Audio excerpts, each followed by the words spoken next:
Hermanos, muy buenas tardes, que el Señor les bendiga. Qué bendición poder compartir una vez más de la palabra de nuestro Dios. Gracias al Señor que tenemos este tiempo para hacerlo y que tenemos estos medios para difundir su bendita palabra.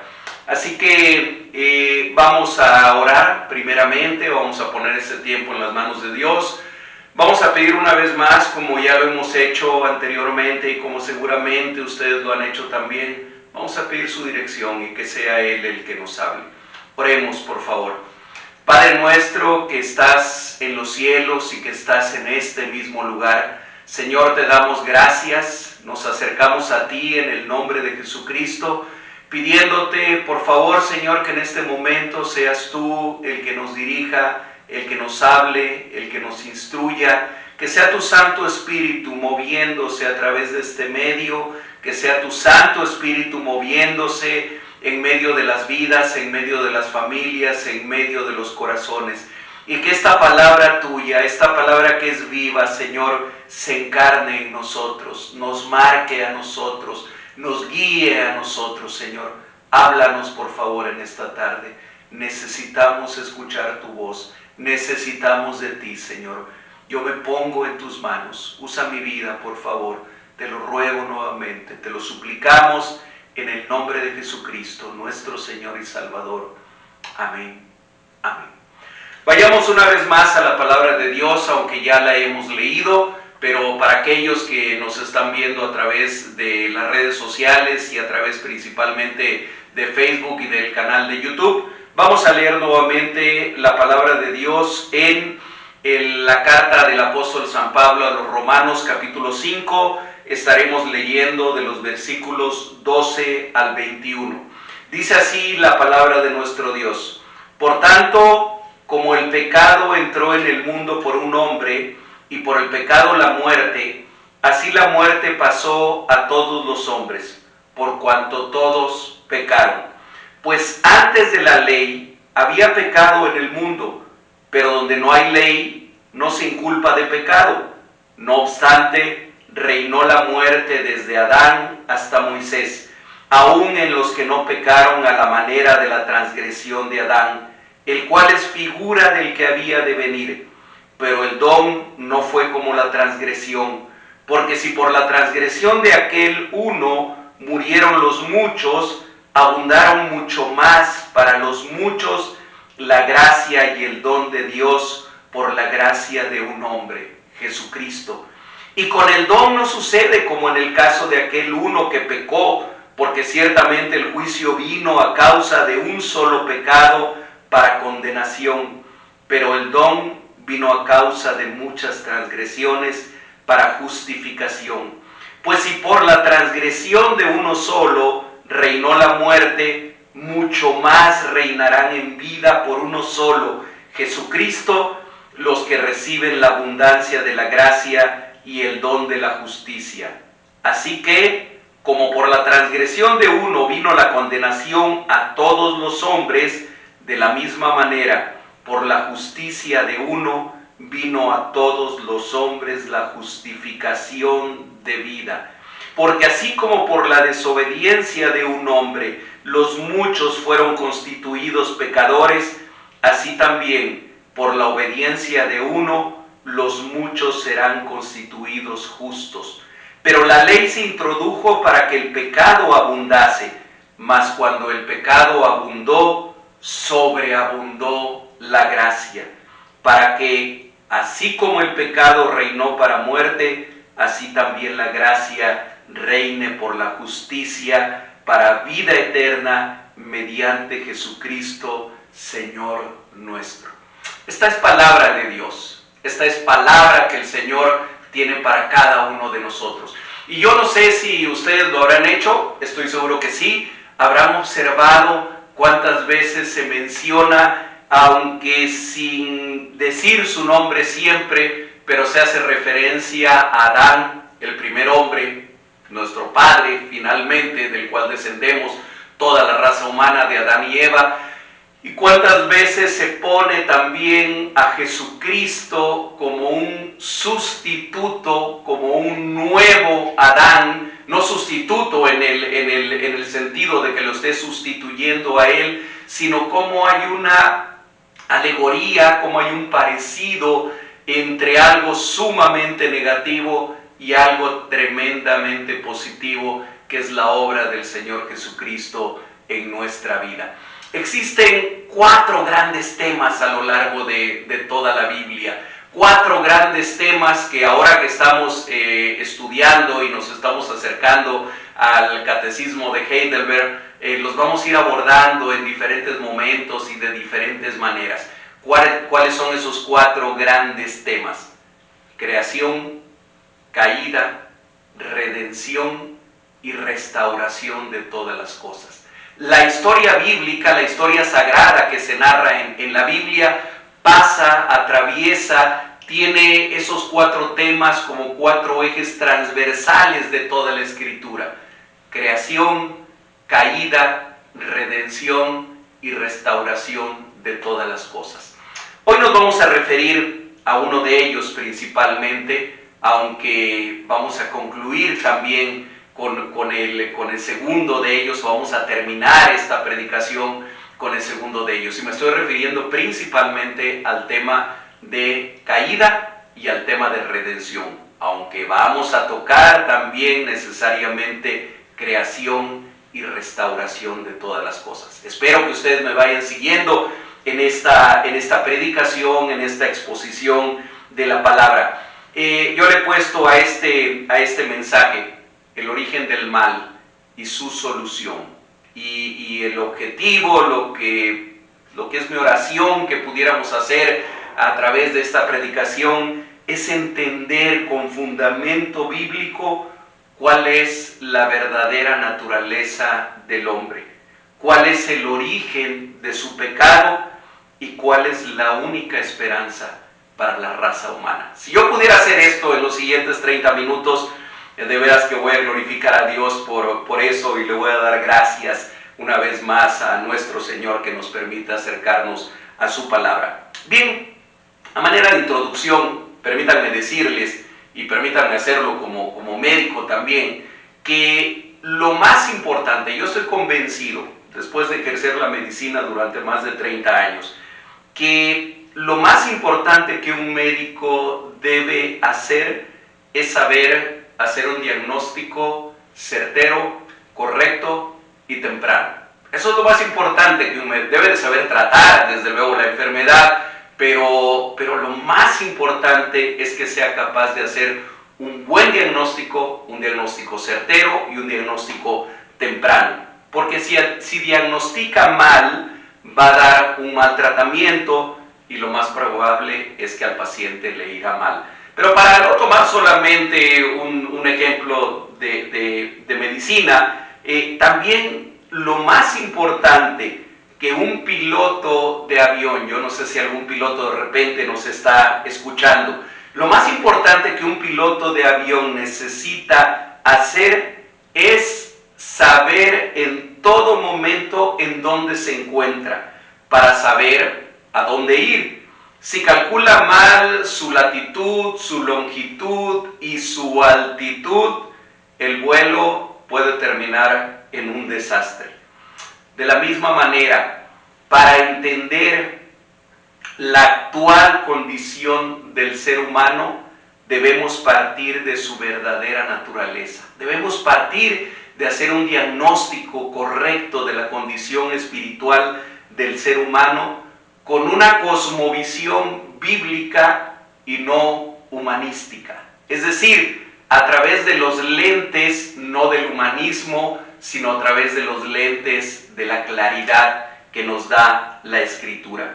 Fíjense que la segunda lección del Catecismo de Heidelberg, que ustedes abordaron hace 8 días con mi esposa, con nuestra hermana Laura, nos recordó que el propósito de la ley de Dios, ustedes hablaron sobre la ley de Dios, que el propósito de la ley de Dios es mostrar nuestro pecado e injusticia frente a la santidad y a la justicia de Dios. Ese fue el tema de las preguntas 3, 4 y 5 del Catecismo de Heidelberg. Hoy abordaremos otro tema crucial para nosotros: cuál es el origen del mal y cuál es su solución. Muchos se preguntan, y créanme que nos preguntan muchas veces esto que les voy a decir. Si Dios es bueno, ¿por qué permite tanta maldad? ¿Por qué hay tanta maldad en el mundo? ¿Hay acaso esperanza para el hombre? Bueno, dejemos que la Biblia nos responda y tratemos de hacerlo en tres partes. Yo voy a tratar de abordar tres puntos o tres subtemas y voy a tratar de fundamentarlos en lo que dice la Escritura, no en la filosofía, no en el humanismo, no en mi propio pensamiento o en mi propia opinión, sino en qué dice la Escritura. No se pierdan, por favor, nuestro tema y lo que vamos a tratar de desarrollar con una base bíblica y lo que vamos a tratar de reflexionar con base en la Escritura es cuál es el origen del mal y cuál es el remedio para ese mal. Y igual me estoy basando en el catecismo de Heidelberg, aunque no lo vaya yo mencionando así literalmente o pregunta por pregunta, porque suele ser un poco tedioso hacerlo así. Pero el primer punto que yo quisiera abordar viene de una pregunta. ¿Dios hizo al hombre así de malo como lo vemos? ¿Así de corrupto como lo vemos? ¿Dios hizo al hombre así? La respuesta a esta pregunta es un rotundo y absoluto no. No lo hizo así. No lo hizo de esa manera. Si vamos a la Escritura, si vamos al primer libro de la Biblia, Génesis capítulo 1, versículos 26 y 27, vamos a encontrar que ahí dice, entonces, estoy leyendo Génesis 1, capítulo 1, versículo 26, entonces dijo Dios, hagamos al hombre a nuestra imagen conforme a nuestra semejanza y señoree en los peces del mar, en las aves de los cielos, en las bestias, en toda la tierra y en todo animal que se arrastra sobre la tierra. Versículo 27, y creó Dios al hombre, y esto subrayenlo por favor, y creó Dios al hombre a su imagen, a imagen de Dios lo creó, varón y hembra los creó. En el texto hebreo, cuando se refiere aquí a Dios, dice Elohim, es el plural singular de Dios, es un plural pero que al mismo tiempo se usa como singular, y a quien se refiere, a quien teológicamente identificamos como el Dios trino y uno. Y entonces él dijo, hagamos, no dijo haré, no dijo voy a hacer, dijo hagamos al hombre a nuestra imagen y a nuestra semejanza.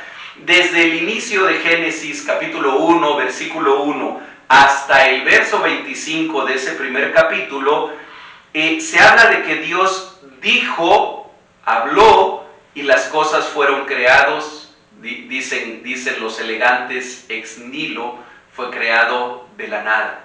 Solamente Dios habló, Él dijo, hágase la luz, y fue la luz, y fue la noche y la mañana del primer día, con el único poder de su palabra, solamente con su palabra creadora. Y así siguen en esa misma tónica los primeros 25 versículos, pero solo en el verso 26 se rompe el patrón y dice, entonces dijo Dios, y entonces dijo Dios, hagamos el hombre, y cuando digo hombre me estoy refiriendo al ser humano, es la corona de la creación de Dios. No hay ninguna otra parte de la creación de Dios a donde Él haya dicho esto. Entonces dijo Dios, hagamos. ¿Y hagamos qué? Hagamos al hombre. El modelo que Dios tomó para hacer el hombre fue el mismo. Bendito sea su nombre. El modelo que Él utilizó, el molde que Dios usó para hacer al hombre en su parte espiritual, no estamos hablando de la parte física porque Dios es espíritu y Dios, excepto en la encarnación del Señor Jesucristo, no tiene un cuerpo físico, excepto cuando fue encarnado en ese verbo que se hizo carne.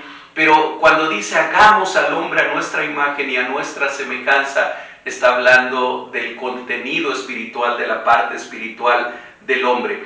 Por eso un poquito más adelante, Génesis 1:31 dice, y vio Dios todo lo que había hecho, y he aquí era bueno en gran manera. Y fue la tarde y la mañana del sexto día. Es como si Dios hubiera volteado a ver lo que había hecho, hubiera volteado a ver el cielo, las estrellas, las nubes, el mar, las montañas, los ríos, y haya visto también al hombre que él había creado, y dijo, es bueno, y es bueno en gran manera todo lo que he hecho. Si nosotros entendemos esto, entonces entendemos el tremendo valor que tiene la vida humana, el invaluable valor que tiene el ser humano, nosotros y los otros, nosotros y nuestro prójimo. Quizá comenzáramos entonces a entender por qué nadie tiene el derecho de tomar la vida humana, la vida de otro hombre, por qué la dignidad humana debe respetarse, defenderse y protegerse como un valor supremo. ¿Por qué la vida humana debe defenderse desde el mismo momento de la concepción, desde el mismo momento en que un óvulo y un espermatozoide comparten su carga genética, comparten su información cromosómica, y la vida de un ser humano comienza en ese momento con toda la dignidad y con todo el valor que tiene esa vida humana? El hombre fue hecho entonces, como enseña el catecismo de Heidelberg, en verdadera justicia, ahora sí lo cito literalmente, en verdadera justicia y santidad, para que rectamente conociera a Dios su Creador, le amase de todo corazón y viviese con Él eternamente para alabarle y glorificarle. Ese es el primer punto que yo quisiera dejar establecido en esta reflexión. ¿Hizo Dios al hombre malo y corrupto como nosotros lo vemos en la actualidad? Definitiva y rotundamente no. ¿Cómo lo hizo? Lo hizo a su imagen, lo hizo a su semejanza. Un Dios bueno tenía que haber hecho un ser humano bueno.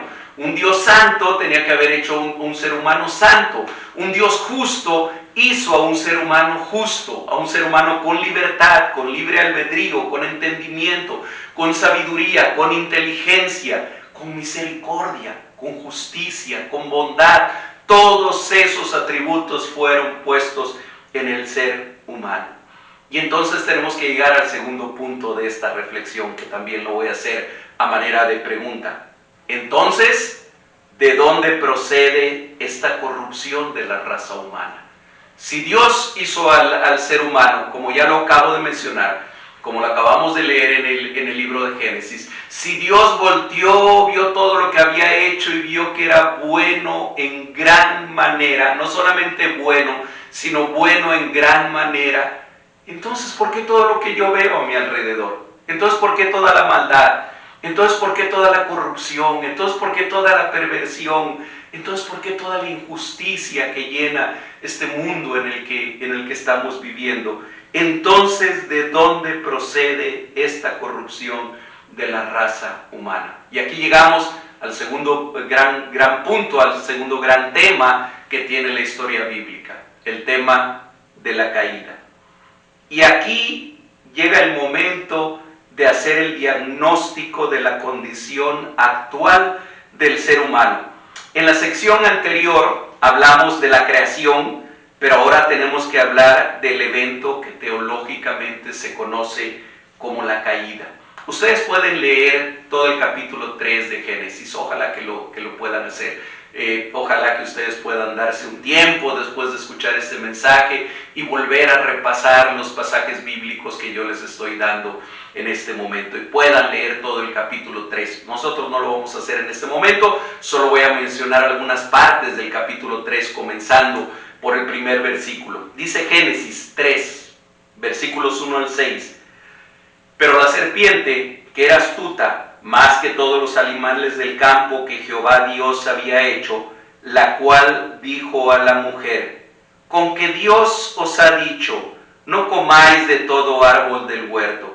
Y la mujer respondió a la serpiente: del fruto de los árboles del huerto podemos comer, Pero del fruto del árbol que está en medio del huerto, dijo Dios, no comeréis de él, ni le tocaréis, para que no muráis.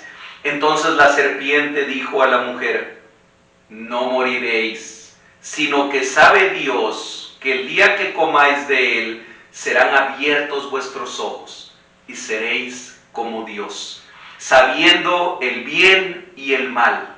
Versículo 6.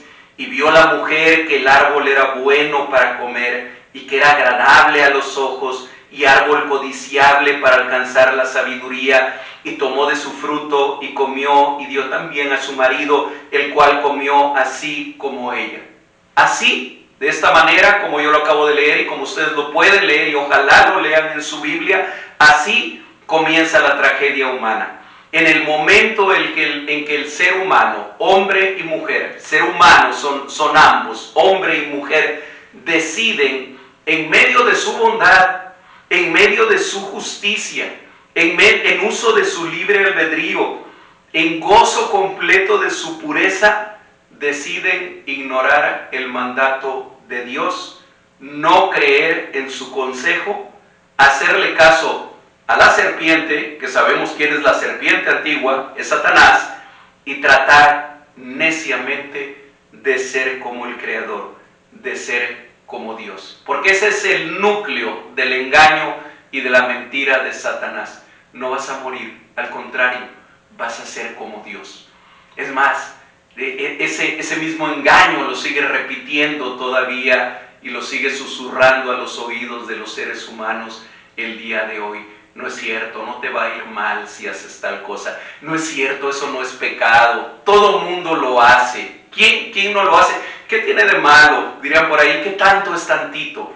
Ese que tanto es tantito es muchas veces una mentira diabólica que nos lleva a minimizar el pecado, a minimizar el mal. Por eso siglos, muchos siglos más adelante, el Espíritu Santo va a inspirar al profeta Isaías, e Isaías dice, ¡ay de aquellos que a lo bueno le dicen malo y a lo malo le llaman bueno! ¡Ay de aquellos que llaman a lo amargo dulce y a lo dulce amargo! Porque es el mismo enemigo el que susurra esas palabras en nuestros oídos. Es, amados hermanos y queridos amigos, es de ahí y no de Dios de donde proviene el mal, la maldad, la corrupción y la depravación del ser humano. Más adelante, un poco más adelante en el mismo libro de Génesis, capítulo 5, versículo 3, dice, y vivió Adán 130 años y engendró un hijo, y miren qué interesante lo que dice aquí, y engendró un hijo a su semejanza, conforme a su imagen, y llamó su nombre Set. No es ocioso lo que dice la palabra de Dios. No está puesto ahí nada más como de pasadita o como por decirlo nada más. Es el mismo Espíritu de Dios inspirando a quien escribió el libro de Génesis, que muchos creemos que fue Moisés. Y dice ahí, y vivió Adán 130 años, después va a vivir más tiempo, después de haber engendrado a este hijo, pero dice que a los 130 años engendró a un hijo. ¿Y cómo lo engendró? Como él había sido creado. Él fue creado directamente por Dios, a la imagen y semejanza de Dios, pero ahora dice que él engendra a un hijo a su semejanza, conforme a su imagen. Es decir, esa naturaleza pecaminosa, esa naturaleza caída, esa naturaleza rebelde que ahora ya tenía Adán, ya no era el mismo Adán de antes del huerto del Edén. Ya no era la misma persona. Tal vez por fuera era el mismo, tal vez externamente era el mismo, pero internamente estaba muerto en sus delitos y pecados. Y de la misma manera engendró a este hijo a su imagen y conforme a su semejanza, y lo llamó Set. ¿Ven ustedes alguna similitud con Génesis 1:26? Desde luego, ya la mencionamos.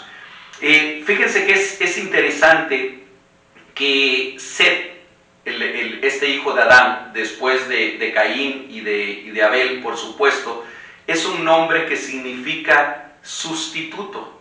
Eso significa Set. Y básicamente le pusieron así porque sus padres consideraron que Dios les había sustituido a Abel, a quien mató su hermano Caín. Pero en un sentido más amplio, cada uno de nosotros, tú y yo, querido hermano, querido amigo, somos un set, es decir, un sustituto de Adán, engendrados a imagen y semejanza de Adán, incluyendo su naturaleza rebelde, desobediente a Dios e inclinada al mal. De eso habla el texto que leímos hace un momento en Romanos 5:12, cuando dice: por tanto, como el pecado entró en el mundo por un hombre y por el pecado la muerte, así la muerte pasó a todos los hombres por cuanto todos pecaron. Así la muerte pasó, así el pecado pasó a todos los hombres por cuanto todos pecaron. Dice la respuesta a la pregunta 7 del Catecismo de Heidelberg: desde ahí nuestra naturaleza ha quedado de tal manera corrompida que todos somos concebidos y nacidos en pecado. En alguna ocasión escuchaba yo a un pastor hablando de este tema, y él decía: cuando yo tuve mi primer hijo y la primera vez que cargué a mi primer bebé en mis brazos, y yo le contemplaba y le daba gracias a Dios por la vida de mi pequeño bebé, dice, al mismo tiempo me vino a la mente algo, y dice él: me acordé qué precioso es este pecador. Tengo en mis brazos a un precioso pecador, porque ya nació pecador, porque fue concebido en pecado y en pecado nació, como vamos a ver que la Escritura afirma un poco más adelante. Este es el diagnóstico de tu condición y de mi condición. Por eso en el Salmo 51, versículo 5, David, el rey David, movido por el Espíritu Santo, dice: he aquí, en maldad he sido formado, y en pecado me concibió mi madre. Por lo tanto, tengamos esto bien claro: no hay hombres, es decir, humanos, hombres o mujeres, buenos. No hay justo, ni aun uno. Todos se corrompieron. No hay quien busque de Dios. No hay ni siquiera uno, dice en otra parte de la Escritura. De esta manera, la palabra de Dios le cierra totalmente el camino al humanismo autobenevolente, que pretende hallar belleza, bondad y justicia donde solamente hay egoísmo, maldad y corrupción. Pero al cerrar ese camino, la palabra nos lleva a descubrir otro, mucho más glorioso, que es el de la gracia soberana de Dios. Y esto me lleva al tercer punto de esta reflexión, y a la tercera pregunta también, en la cual, de cuya manera está planteada. Y la pregunta es esta: entonces, ¿el hombre está totalmente corrompido y tiende siempre al mal? Es una pregunta que hace el mismo Catecismo de Heidelberg. Y la respuesta, así como anteriormente les había dicho, la respuesta es un absoluto y rotundo no. Cuando preguntamos: ¿creó al hombre malo y corrupto como nosotros lo vemos ahora? Bueno, ante esta pregunta, ¿entonces el hombre está totalmente corrompido y tiende siempre al mal? La respuesta es un rotundo sí. Sí. Existen abundantes pasajes de la Biblia en donde este diagnóstico se confirma una y otra vez. Por favor, todavía no apaguen el celular o la computadora o la televisión, o en lo que ustedes estén viendo este mensaje. Por favor, no la apaguen todavía, porque a lo mejor en este punto ustedes dirán: este señor solamente está hablando de cosas tristes y de cosas malas, y solamente está hablando de lo malo que es el ser humano, y que pareciera que no hay esperanza. Por favor, aún no llegamos al último punto. Pero les decía, existen abundantes pasajes de la Biblia donde este diagnóstico se confirma una y otra vez. Voy a mencionar solamente algunos. Génesis capítulo 6, versículo 5. Y vio Jehová que la maldad de los hombres era mucha en la tierra, y que todo designio de los pensamientos del corazón de ellos era de continuo solamente el mal. Job capítulo 15, versículo 14. ¿Qué cosa es el hombre para que sea limpio y para que se justifique el nacido de mujer? Isaías capítulo 53, versículo 6, en su primera parte. Todos nosotros nos descarriamos como ovejas, cada cual se apartó por su camino. Y así podríamos seguir y seguir buscando versículos de la Biblia donde esto se afirma. El hombre a partir de Adán y hasta llegar a nosotros, nuestros hijos, nuestros nietos y todas las generaciones que vengan después, seguirán en la misma condición, no de enfermedad, sino de muerte, no de daño superficial, sino de corrupción radical y profunda.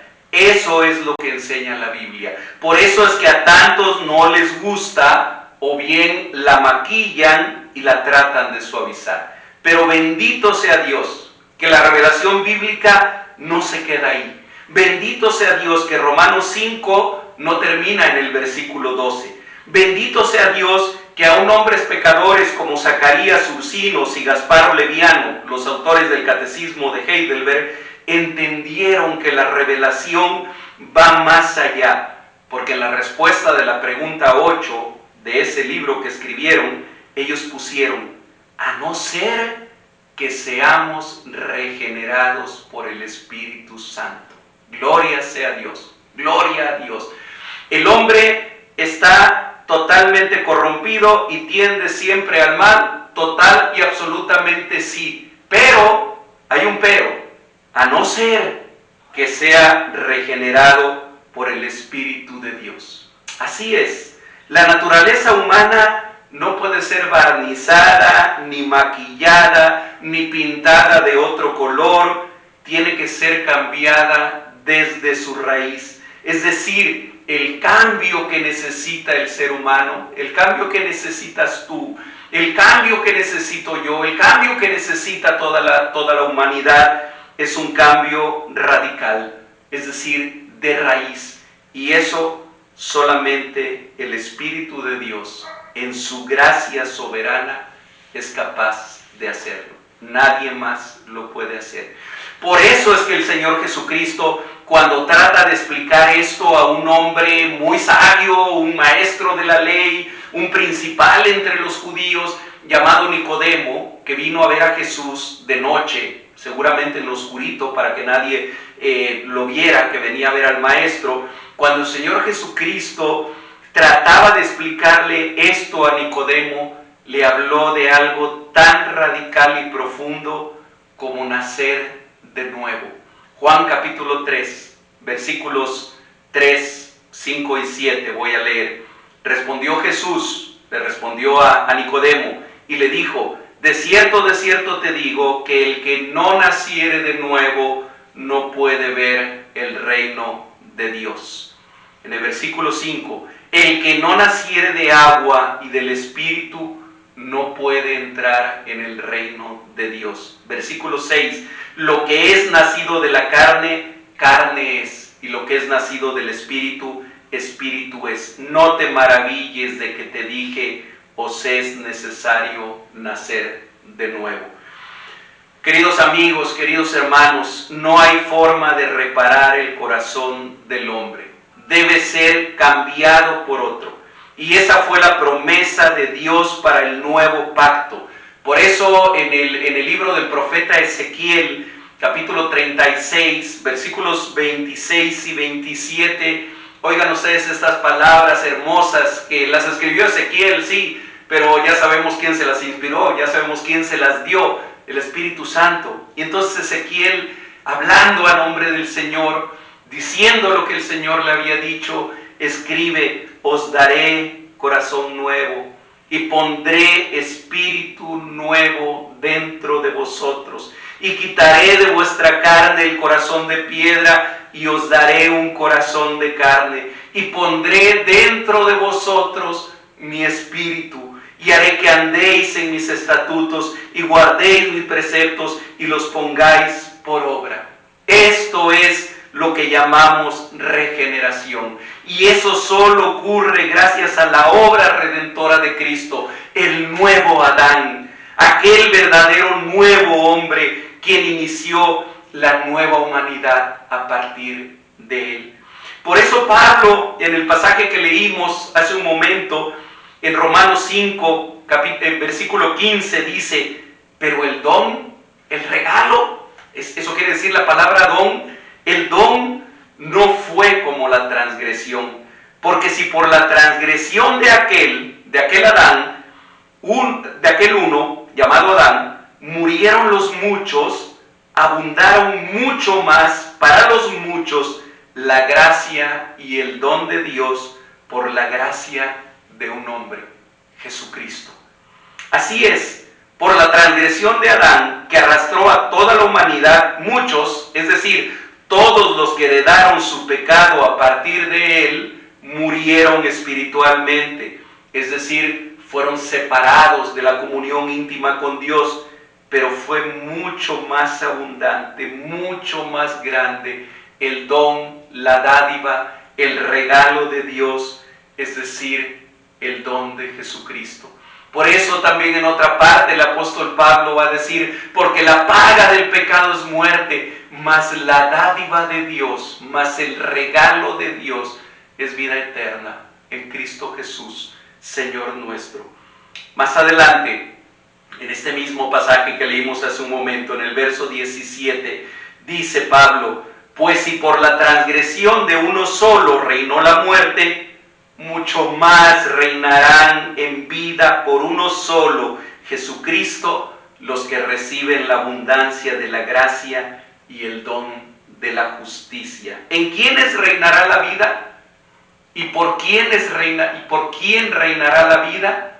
Reinará la vida en aquellos que reciben la abundancia de la gracia y el don de la justicia. ¿Por medio de quién? De Jesucristo. Sí, la caída del hombre fue terrible. Cayó desde las alturas de ser un ser justo, bueno, santo, limpio, a ser un ente pervertido, corrupto, injusto, miserable. Cierto, eso fue algo terrible, pero eso dio lugar a un evento glorioso, la redención gratuita que procede de la gracia soberana de Dios. Y quiero repetir estas palabras y ojalá se nos quedaran en nuestro corazón. Hubo un evento mucho más glorioso, la redención gratuita que procede de la gracia soberana de Dios, el don maravilloso de Dios por medio de Jesucristo. Sí, la transgresión fue grande, la gracia y la justicia de Dios en Jesucristo lo fueron más, mucho más. Y los últimos versículos de este pasaje que leímos hace un momento lo expresan de una manera más extensa y contundente. Y leo nuevamente los versículos 20 y 21. Pero la ley se introdujo para que el pecado abundase. Mas cuando el pecado abundó, sobreabundó la gracia. Para que así como el pecado reinó para muerte, así también la gracia reine para la justicia, para vida eterna, mediante Jesucristo, Señor nuestro. La respuesta de Dios a la caída del hombre, la respuesta de Dios a la corrupción del hombre, la respuesta de Dios a la perversión de la naturaleza humana, se llama gracia. Esa es su respuesta, es su gracia. Si tú y yo somos salvos, si tú conoces a Jesucristo como tu Señor y Salvador y eres salvo, déjame decirte, es por gracia, es gratuitamente, no hiciste nada para ganarlo, no podías haber hecho nada para ganarlo, fue gratuito. Esa es la gracia soberana de Dios y por eso dice contundentemente aquí la palabra, para que el pecado abundase o para que el pecado se notase, mas cuando el pecado abundó, cuando el pecado se notó tanto, entonces sobreabundó la gracia. En otras palabras, y como hablaron hace 8 días, la ley fue entregada para que la gente se diera cuenta de cuán abundante era su pecado. Y si no me lo creen, solamente vayan a Éxodo capítulo 20 y solamente lean los 10 mandamientos y traten de verse reflejados solamente en 10 mandamientos y van a ver cómo su pecado, igual que el mío, cuando yo leo esa parte de la Escritura, resalta, se nota que no podemos cumplir ni siquiera con esos 10 mandamientos. Y esto fue para que al notarlo, los hombres, los seres humanos se dieran cuenta de cuán sobreabundante es la gracia de Dios. Este verso es clave para la enseñanza de hoy. Solamente cuando estamos conscientes de nuestra naturaleza irremediablemente pecadora, podemos comenzar a comprender la inmensa, maravillosa e incomparable gracia de Dios. Solo cuando me doy cuenta de que de verdad mis mejores obras, como dice en el libro de Isaías, son como trapos de inmundicia, entonces comienzo a entender que jamás podré ser salvo por mis obras, o por mis buenos propósitos, o por mi fuerza de voluntad. Solo cuando comprendo la magnitud y lo irremediable de mi enfermedad, puedo apreciar un poco la labor del médico divino que con su sangre me lavó y me transformó. Permítanme parafrasear el versículo 21 de este capítulo 5 de Romanos. Así como el pecado ha reinado para muerte, muerte física, muerte espiritual en todos los sentidos, de la misma manera, ahora lo que reina es la gracia. Gracia que vino por la justicia cumplida para vida eterna mediante Jesucristo. Por ello es Señor nuestro. Gloriosa y bendita palabra que nos permite entender esto. Y ya para concluir, amados hermanos, si el día de hoy hemos hablado tanto de la condición miserable del hombre, de su condición caída y de su naturaleza irremediablemente inclinada al mal y al pecado, no es para tratar de denigrar al hombre, no es una intención pesimista ni desesperanzadora. Todo lo contrario, es para exaltar la gracia, la justicia y la bondad de Dios. Querido amigo, querido hermano, no pongas tu confianza ni tu esperanza en el hombre, especialmente si ese hombre eres tú. Por eso el Espíritu de Dios inspiró a otro profeta, Jeremías, para que escribiera, allá en Jeremías capítulo 17, versículos 5 al 8, permítanme leerlos y con esto voy a terminar esta reflexión. Jeremías 17, 5 al 8, así ha dicho Jehová. Miren qué palabra más fuerte. Maldito el hombre que confía en el hombre y pone carne por su brazo y su corazón se aparta de Jehová. Será como la retama del desierto y no verá cuando viene el bien, sino que morará en las sequedades en el desierto, en tierra despoblada y deshabitada. Ahí está hablando del hombre que confía en el hombre, del hombre que confía en el humanismo. Versículo 7, bendito el varón que confía en Jehová y cuya confianza es Jehová, porque será como árbol plantado junto a las aguas, que junto a la corriente echará sus raíces y no verá cuando viene el calor, sino que su hoja estará verde y en el año de sequía no se fatigará ni dejará de dar su fruto. He aquí el diagnóstico final. Tú, al igual que yo, eres pecador, miserable y sin remedio. Tu condición espiritual no es de debilidad o de pobreza, es de muerte. No hay forma de que te puedas salvar a ti mismo por medio de tus obras o del autoengaño de tu falsa bondad. He aquí la medicina, he aquí la solución. Ven a Jesucristo. Acércate a Él en asombro y gratitud al único don de Dios en el cual hay salvación, en el cual hay justificación, justificación para ti, justificación para mí, justificación para todo aquel que se quiera acercar a Él por su gracia. Ya no vivas más en las sequedades del desierto del humanismo. Confía en Dios y comienza a ser en Jesucristo como árbol plantado junto a las aguas que no deja de dar fruto. Que el Señor añada bendición a su palabra y que el Señor confirme esta palabra en nuestras vidas. Que Dios les bendiga, amados hermanos.